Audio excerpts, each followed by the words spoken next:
guys, ililist ko sa inyo ang mga paborito kong K-pop girl group. Ito ang number 1 sa aking mga paboritong K-pop girl group.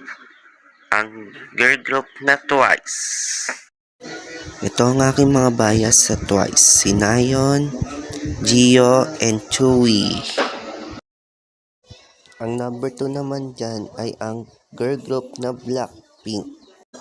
Ang bias ko naman dito sa Blackpink ay sina Jisoo at Jennie.